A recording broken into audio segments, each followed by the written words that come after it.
क्या आपने कभी सोचा है कि जब दिल्ली का लाल किला बन रहा था तो उसकी हर ईंट में कितने हाथों की मेहनत जुड़ी थी, कितने कारीगरों ने दिन रात एक करके इस किले को बनाया था और कितने साल में इस बड़े से किले को बनाया गया था। और क्या आप जानते हैं कि शाहजहां ने इसे बनवाने में कितना पैसा खर्च किया था। तो आज हम आपको लेकर चलेंगे 17वीं सदी की उस शाही यात्रा पर जहाँ शुरू हुई थी भारत के सबसे शानदार इस लाल किले की कहानी। एक ऐसा किला जो सिर्फ पत्थरों से नहीं बल्कि कला, शक्ति और विरासत के मिलन से बना था। तो चलिए शुरू करते हैं। दोस्तों, साल था 1638। मुगल बादशाह शाहजहां, जो पहले ही ताजमहल बनवाने के लिए पूरी दुनिया में मशहूर हो चुके थे, उन्होंने दिल्ली में एक ऐसे किले के निर्माण का सपना देखा जो उनकी शान, ताकत और बादशाही रुतबे की पहचान बन सके। इतिहासकार बताते हैं कि शाहजहां ने कहा था, अगर ताजमहल मेरी मोहब्बत की निशानी है तो लाल किला मेरी हुकूमत की निशानी होगा। इसके बाद बादशाह के आदेश पर लाल किले को बनाने के लिए दिल्ली में यमुना नदी के किनारे एक जगह चुना गया जिसे शाहजहानाबाद के नाम से जाना जाता था। और इसी जगह पर शुरू हुआ लाल किले की निर्माण की कहानी।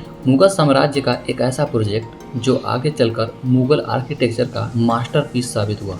इतिहासकार बताते हैं कि लाल किले का निर्माण 1638 से लेकर 1648 तक चला, यानी पूरे 10 साल लगे इस भव्य किले को बनाने में। इतना बड़ा किला बनाने में उस समय की तकनीक, साधन और मानव श्रम की बड़ी भूमिका रही थी। और बताया जाता है कि इस किले को बनाने में 10 लाख से ज्यादा मजदूर, कलाकारों और शिल्पकारों ने दिन रात काम किया था। इसके अलावा फारस और खाड़ी देश से आए डिजाइनर और भारत के अलग अलग हिस्सों से आए कारीगरों ने अपनी कला का जादू इस किले में डाला था। इस किले के निर्माण में लाल बलुआ पत्थर का इस्तेमाल किया गया जो राजस्थान से ऊंटों और हाथियों के जरिए दिल्ली लाया जाता था। और जहाँ जहाँ नक्काशी या सजावट की जरूरत थी वहाँ मकराना का सफेद संगमरमर लगाया गया। ये वही संगमरमर थे जिससे ताजमहल को भी बनाया गया था। इस किले की डिजाइन मुगल आर्किटेक्चर के हिसाब से किया गया, जिसमें दीवान-ए खास, रंगमहल, मोती मस्जिद जैसे भव्य और सुंदर जगह भी बनाए गए थे। इतिहासकार बताते हैं कि उस समय इस किले के निर्माण कार्य में लगभग 1 करोड़ रुपए खर्च होने का अनुमान है, जो आज के हिसाब से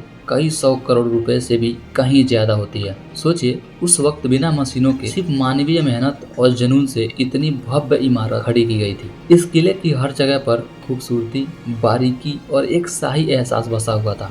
लाल किला सिर्फ एक महल नहीं था, यह शाहजहां का राजमहल, मुगल साम्राज्य का दिल भी था, क्योंकि यहीं दरबार लगता था, यहीं से कानून बनते थे और यहीं संगीत, कविता और कला का दौर भी चलता था। लेकिन वक्त हमेशा एक जैसा नहीं रहता। औरंगजेब के समय से मुगल सल्तनत का पतन शुरू हुआ और 1857 की आजादी की पहली लड़ाई के बाद ब्रिटिश हुकूमत ने लाल किले पर कब्जा कर लिया। और बताया जाता है कि इस किले के बहुत सारे खूबसूरत और कीमती चीजों को लूट लिया गया और बहुत सारे जगहों को नष्ट कर दिया गया। और फिर वही किला जो कभी बादशाहों का महल था, ब्रिटिश सेना की बैरक बन गया। लेकिन भारत की आजादी के बाद लाल किले ने एक बार फिर नया चेहरा देखा और अब ये भारत की स्वतंत्रता और गौरव का प्रतीक बन गया है। और हर साल 15 अगस्त को जब प्रधानमंत्री यहाँ से तिरंगा फहराते हैं तो पूरे भारत का दिल गौरव से भर जाता है। यही वो जगह है जहाँ पंडित नेहरू ने 1947 में पहली बार स्वतंत्र भारत का झंडा लहराया था। और आज भी इस किले की हर ईंट अपने बीते वक्त की आवाज सुनाती है। और ये किला आज भारत की एक विरासत की पहचान है और हमेशा बना रहेगा। वैसे आपको क्या लगता है, क्या भारत सरकार को इस किले को और डेवलप करना चाहिए या नहीं? अपनी राय कमेंट में जरूर बताना और ऐसे ही वीडियो के लिए आप इस चैनल को सब्सक्राइब कर लेना। बहुत बहुत धन्यवाद।